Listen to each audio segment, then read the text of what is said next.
My father was a hairdresser, and I loved as a little kid hanging around and see what happened, and all the gestures was very interesting to see. When the hair was falling on the floor and then the other clients would come in walking through the hair, and I was always impressed seeing what happened with hair.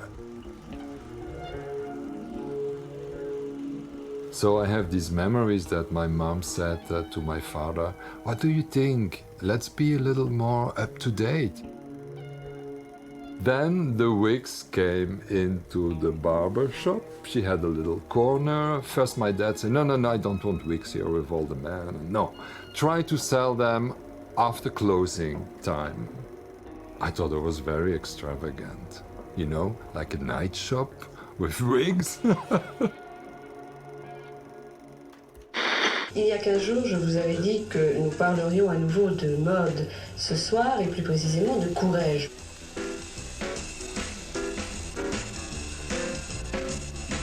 At the age of 7, I remember seeing on television a Paris fashion show. So I asked my mom, "What is this?" She would say, "That's just a fashion designer in Paris." So I thought, okay, fashion designer in Paris, that's what I want to be. And then I saw these amazing boots under a summer dress. I always knew that boots were for winter time. So having boots under a summer dress, and then with these cut-off toes, I thought, wow, this is really incredible. So immediately after, I would go to my Barbies and cut off the toes of their boots.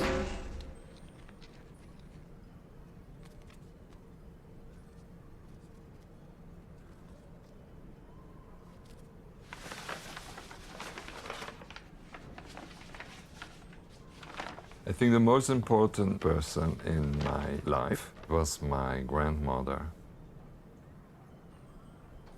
She was a dressmaker.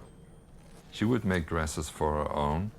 I would sit there for hours and look how she cut patterns, fabric. So I was fascinated by this woman who would answer all my questions with right answers, wrong answers. She was quite extravagant in her way. One day, seeing her like this with this huge brown hairdo, and the next day I would come home from school and she would stand there, but completely blonde.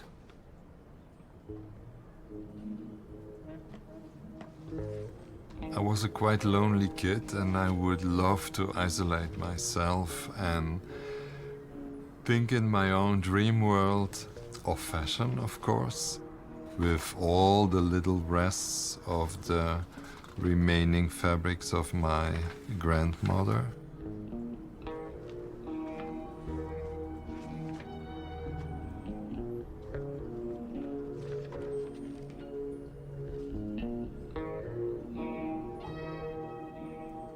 Then my parents' friends would come and visit them, and of course the classical question was, "And you, when you are big, what do you want to become?"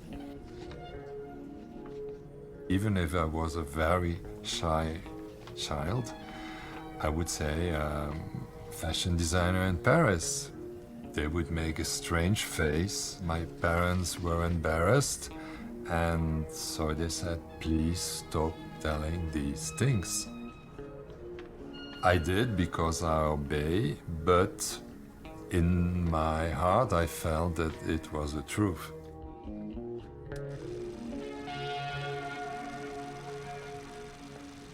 I remember seeing in one of her fashion magazines a picture of this dress by Pierre Cardin of 66. And I loved the dress so much that I asked my grandmother if she could make one like this for my doll.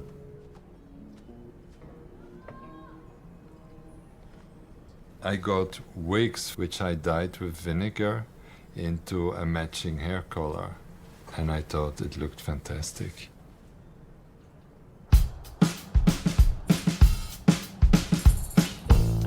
And then I fell in love with Brigitte Bardot. I thought she represented the French, nonchalant, stylish woman, completely free. Yeah, being yourself in that way is gorgeous. So this was, oh, there is a, yeah, I wanted to sell then. I needed money and I made the price, okay, but I didn't sell.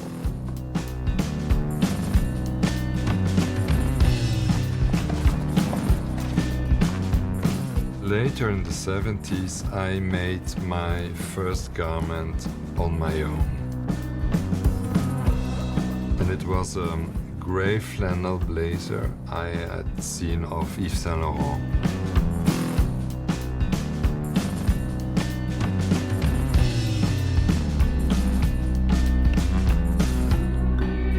I think she looks already like a Margiela model.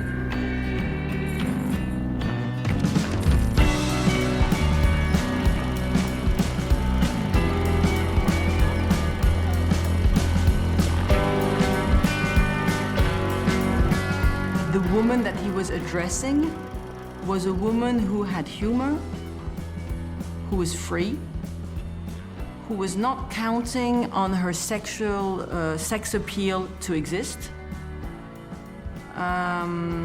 Probably a working woman, because it was convenient clothes also. So all this, for me, is the portrait of an intelligent woman. And I like it. I like that this person has this vision of woman in a world where fashion is so often linked to a certain sexual vision of woman, which I find personally sometimes pretty to look at, but very boring. It's almost like a social movement that was reflecting what was going on in the street, in the mind of the women. They didn't want to be objects, but real people. It's much deeper, much deeper than clothes.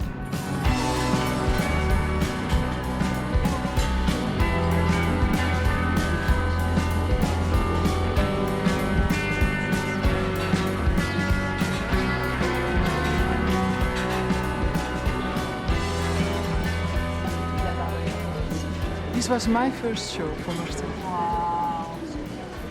There was one picture and they asked me to make it myself, and everyone, four of them, a few of them were standing around me, and I was too shy, so they left the room and they gave me a special thing to make the picture myself.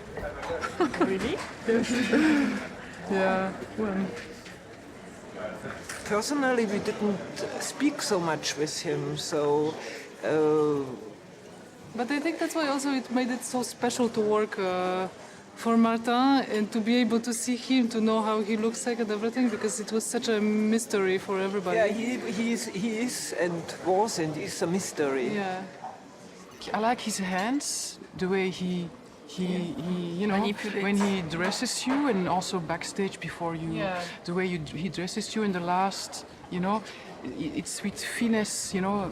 He knows exactly what to do. It was nothing rough about it, you know. Some people they have this roughness, you know, when they wanna. Sometimes you don't want to be touched by a certain person. I could see that he sees that I'm a person and not just, you know, something to wear the clothes.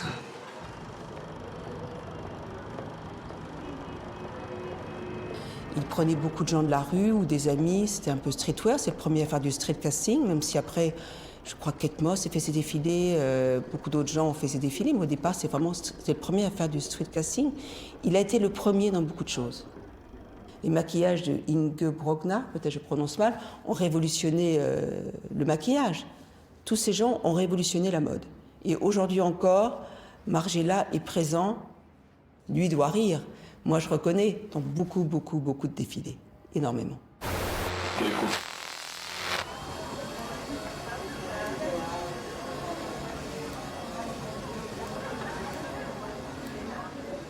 I thought it would be very nice to have a certain kind of feel in heavy makeup and messy hair. I love messy hair.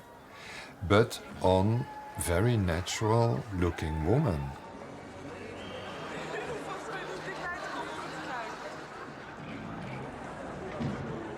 So we did what they called street casting. And they would say, how do we have to walk? I said, the way you came in. It's perfect.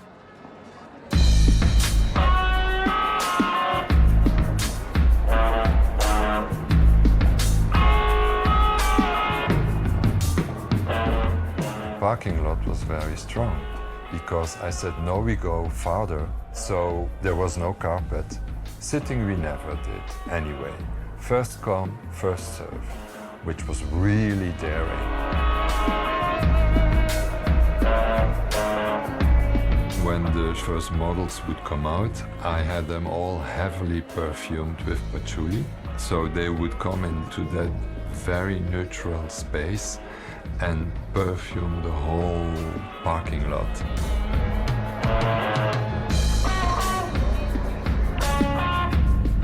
And then I said to the models, laugh, smile. Look at the audience, what no models did. So the model said, are you crazy? I said, no, please, please, please. They did, and they were so happy coming backstage. They said, Martin, it worked, people are reacting.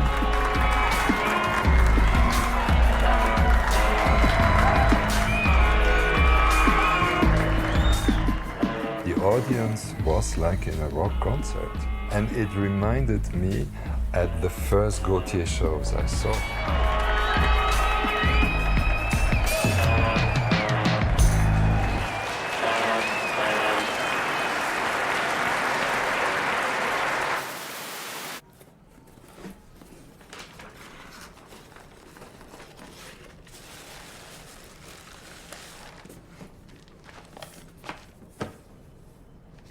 When I was a fashion student in the academy, we all wanted to see, of course, the Jean-Paul Gaultier show. He was really the idol of the younger generation.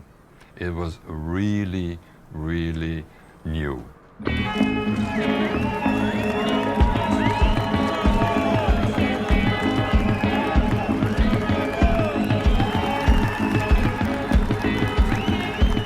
During the show, people were yelling, they were clapping, they were giving reaction, like in a rock concert. That was an atmosphere I could never forget. We had no invitations, and then we would fake them. We did copies of the paper. We would go with the badge into the supermarket, looking on all the yogurt pots, which is the right size. Then we found it, well, it's slightly bigger, and there we go. And the whole class had these badges. It was washing away a habit, a period of fashion.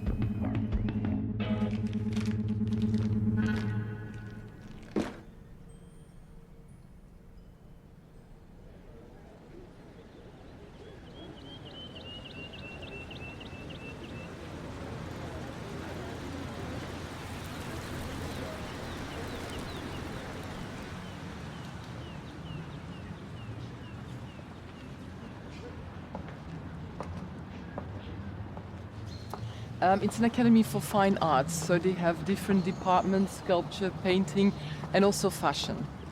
And this is a place where the Antwerp Six and of course also Martin studied and graduated, had their graduation shows. And I think, yeah, this is the still today the beating heart of the Antwerp fashion story.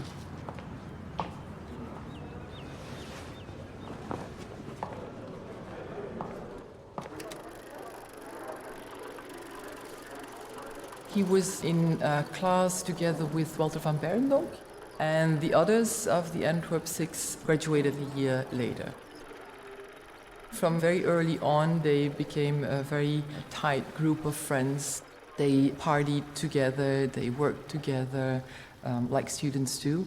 And I think there was a kind of a gentle competition that was important because it also pushed them to be better and better.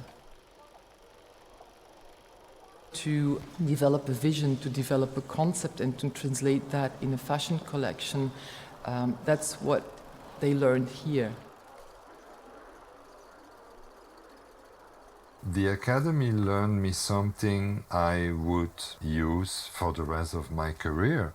They gave us every week a lesson in costume history. We choose one image of the period of the week, and we had to let it inspire us to create a today, well, of that day, silhouette. Another task was to construct a garment out of existing kitchen material. I chose tea towels to construct a jacket, and I did not want to cut a pattern. So I tried to use the full tea towels, just folded and patched together. I did not know then that this would lead to what I did so many years later, the sock sweater, by assembling different military socks into a sweater.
Here I brought some of the oldest, rarest, and my favorite Martin pieces.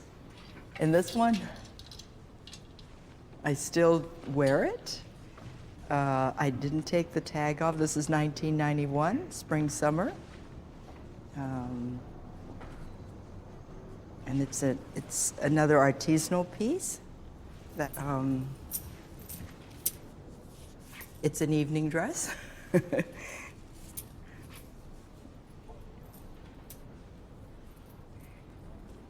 Yeah, like this is, I mean, look how beautiful that is. Yeah, this is one of my favorite. This is done, you know, in the same idea as these pieces. Yeah.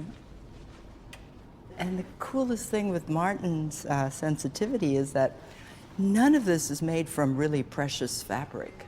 These are really vintage garments that he found in areas of Paris.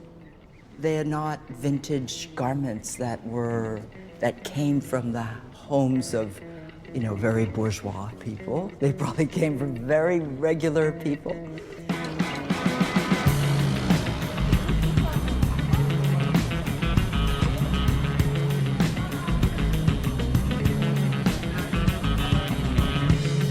Since my first collections, I felt that it would be more interesting to mix second-hand clothes with my new designs. I knew I could not just do a shopping on the flea market and then sell them and mix them with my collection, but by deconstructing them and create new ideas with them, it would work. After trying a lot, I think in '91 it really became convincing with the cut-open evening dresses. So very quickly, every season there would be strong ideas on second-hand clothes, and it became quite quickly a line on itself.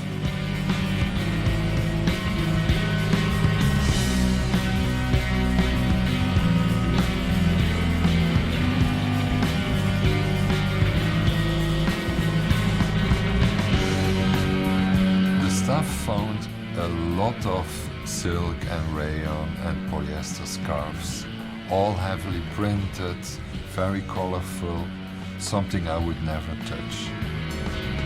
But I knew that sometimes what you really don't like can become very exciting.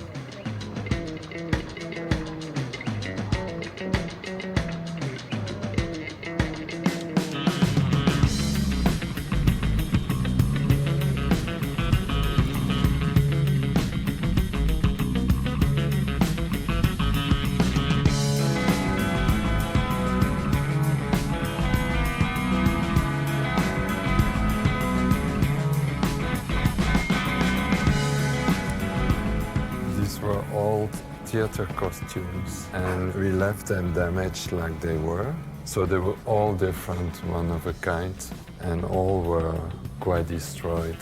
This was a waistcoat, you see, and the sleeves are just attached in the front. And we left them open in the back. So you see it's sleeves from another garment.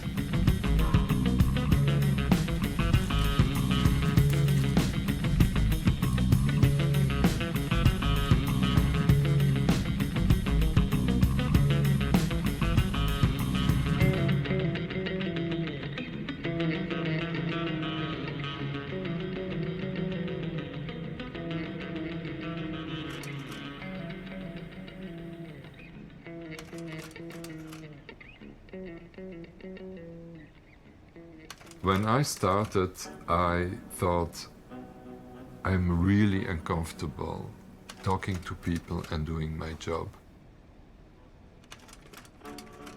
It's not that I did not want contact with press, but I did not want always to comment my collections. I thought they could see them and take them for what they were. So we had to create something new in our business, which was very difficult. And they thought I did not want to see them, that I wanted to become a mystery, which is not. I think I will be the only designer who could achieve it, because it grew very naturally and it was honest. I was not made to cope with that system as well as Jean-Paul Gaultier does it. He can talk in front of them, he can handle it. In the very positive way of the word, he is a real entertainer. And honestly, Jean-Paul always said, Martin, you are too serious. And it's true, I am probably too serious for that world.